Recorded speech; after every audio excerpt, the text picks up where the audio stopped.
mahasiswa jurusan Pendidikan Bahasa dan Sastra Indonesia itu masa depannya tidak diketahui bagaimana.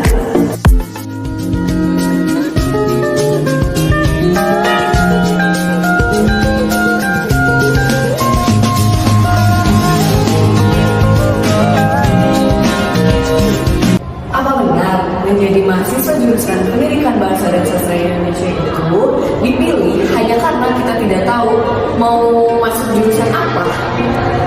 Apa benar Pendidikan Bahasa dan Sastra Indonesia itu hanya karena kita tidak mengetahui bahasa Indonesia? Perkenalkan, nama saya adalah Farhan Musifa dengan NIM 215030036 dalam mata kuliah Public Speaking. Benar ya, kita tidak membutuhkan pendidikan bahasa dan sastra Indonesia. Awalnya sih saya bertanya-tanya karena masyarakat kita seperti meremehkan pendidikan bahasa dan sastra Indonesia, seolah-olah mempelajari bahasa dan sastra Indonesia itu tidak menguntungkan atau tidak ada potensial terkait perekonomian masyarakat juga. Tapi pada dasarnya, apakah perkuliahan memang harus selalu erat kaitannya dengan masa depan perekonomian? Banyak orang mempertanyakan apa sih keuntungan memasuki jurusan Pendidikan Bahasa dan Sastra Indonesia.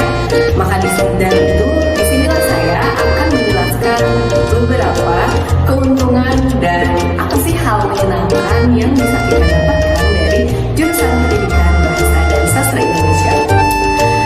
Tidak banyak orang tahu bahwa sebenarnya Pendidikan Bahasa dan Sastra Indonesia itu erat kaitannya dengan kebudayaan, bagaimana cara kita berkomunikasi di sehari-hari, dan bagaimana kita bisa memahami masyarakat. Kita sebagai warga negara Indonesia tidak hanya memakai bahasa Indonesia, tetapi dalam bahasa Indonesia sendiri kita harus mengetahui gramatikal dan tata bahasa yang ada dalam bahasa Indonesia. Dan walaupun kita memakai bahasa Indonesia dalam keseharian kita, tidak semua orang masyarakat memahami dan mengetahui lebih lanjut dan lebih jelas bagaimana sih memakai bahasa Indonesia yang baik di kesehariannya. Tidak hanya itu, pendidikan bahasa dan sastra Indonesia tidak hanya belajar tentang bahasa loh, tetapi banyak sekali orientasi fokus dalam mata kuliah pendidikan bahasa Indonesia yang tidak terkungkung dalam bahasa saja. Ada kurikulum, ada tentang psikologi, ada juga tentang kriminologi, yaitu berkaitan dengan kriminalitas dan hal-hal yang berkaitan dengan kepolisian. Hal itu ada di linguistik forensik. Jika kita ingin menjadi guru, hal itu ada di bagian pendidikan kurikulum bahasa Indonesia.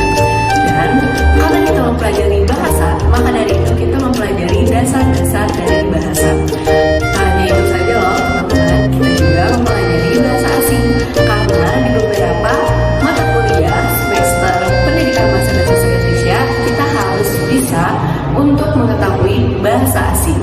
Karena bahasa asing, saat kita mempelajari bahasa asing, kita otomatis mengetahui pengetahuan lebih dalam dari mata kuliah atau keilmuan yang kita mau. Nah, tidak hanya itu saja. Selain itu, kita juga bisa untuk mempersiapkan diri kita jika kita tertarik untuk menjadi guru. Dan untuk melanjutkan karir setelah mendapatkan gelar sarjana pendidikan, sebenarnya kita tidak tertuntut dan terkungkung untuk menjadi guru loh. Kita bisa menjadi jurnalis, kita bisa menjadi penulis, kita bisa menjadi editor, kita juga bisa untuk menjadi sastrawan, dan masih banyak potensi lainnya. Bahkan kita bisa menjadi konsultan dalam bahasa yang dibutuhkan pemerintah atau di bidang kepolisian seperti linguistik forensik. Kita bisa untuk membantu pengalaman forensik yang ada di kepolisian terhadap kasus-kasus yang terjadi di masyarakat. Katanya ada yang bilang kepada saya, apakah saya bisa untuk mengikuti politik? Apakah saya bisa untuk menghitung? Apakah saya bisa untuk mengikuti isu sosial?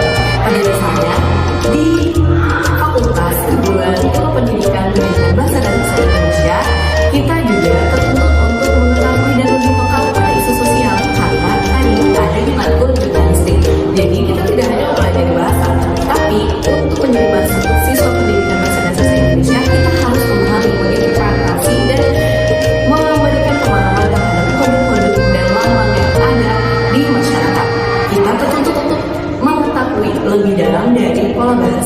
Dan dari bahasa tersendiri, kita jadi mengetahui maksud tersirat dari banyak orang. Jadi, bahasa Indonesia tidak hanya tertumpu pada bahasa, tetapi kita memiliki banyak keterlibatan dalam psikologi, kriminologi, atau bahkan kita mempelajari tentang bunyi dan vokal yang kita tutupkan setiap hari. Maka dari itu, menurut saya, menjadi bagian dari mahasiswa pendidikan bahasa dan sastra Indonesia adalah keuntungan bagi saya. Karena saya bisa mengetahui dan mengenal diri saya lebih dalam, dan saya juga bisa memahami ketika ada seseorang yang tidak mengerti pada apa yang saya tuturkan. Saya bisa belajar lebih banyak, dan saya bisa belajar untuk berkomunikasi dengan orang-orang lebih baik lagi. Dan itu saya dapatkan dari kunci mempelajari bahasa. Karena banyaknya linear yang tidak